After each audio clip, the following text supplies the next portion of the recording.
Penerapan sistem 4-in-1 untuk mobil yang melintas di Jabodetabek akan dipertimbangkan pemerintah. Tujuannya adalah mengurangi polusi udara yang dalam beberapa hari terakhir terus memburuk. Angkutan massal perkotaan.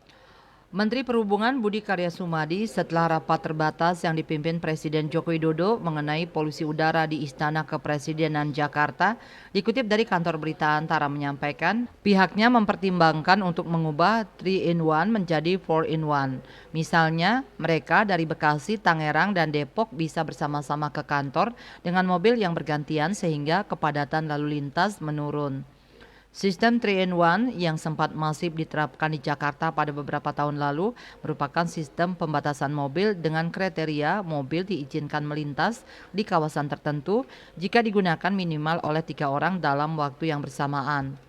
Menhub Budi mengatakan pertimbangan penerapan 4-in-1 karena tingkat utilitas kendaraan di Jabodetabek hanya digunakan oleh 1 atau 2 orang per kendaraan. Hal itu membuat jumlah kendaraan semakin tinggi sehingga meningkatkan jumlah emisi gas buang ke udara. Selain mempertimbangkan 4-in-1, Budi mengatakan pemerintah juga akan memperkuat penegakan hukum mengenai syarat emisi bagi kendaraan yang ingin melintas di Jabodetabek. Kementerian Perhubungan akan bekerja sama dengan pemerintah daerah dan Kepolisian RI untuk memperketat penerapan uji emisi bagi kendaraan. Jika kendaraan tidak lolos uji emisi, mereka tidak memiliki hak melakukan perjalanan di Jabodetabek. Dalam rapat terbatas itu, kata Budi, pemerintah juga meminta PT PLN Persero untuk menambah stasiun pengisian kendaraan listrik umum (SPKLU) untuk meningkatkan minat masyarakat terhadap kendaraan listrik.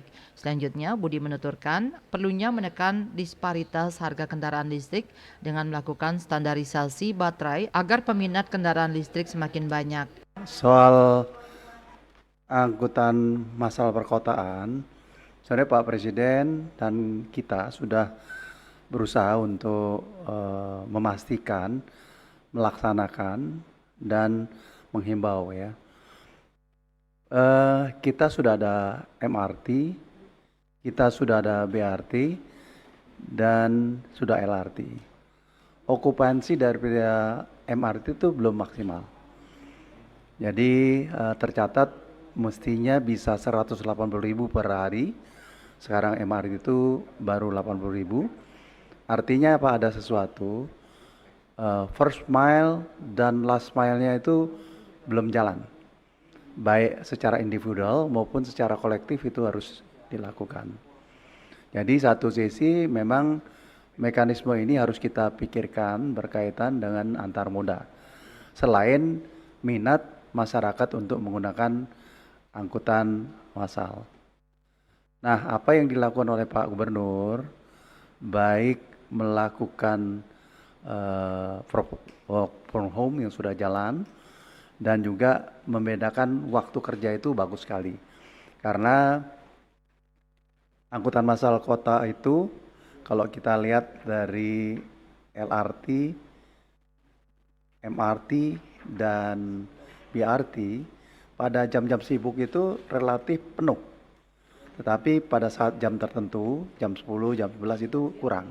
Dalam rapat terbatas tersebut, Presiden Joko Widodo mengatakan kualitas udara di Jabodetabek selama sepekan terakhir sangat buruk. Pada Sabtu 12 Agustus, kualitas udara di Jakarta berada di angka 156 atau masuk kategori tidak sehat. Menurut Jokowi, perlu ada langkah jangka pendek, jangka menengah, hingga jangka panjang untuk mengurangi polusi udara di Jabodetabek. KMB Bali Pos melaporkan.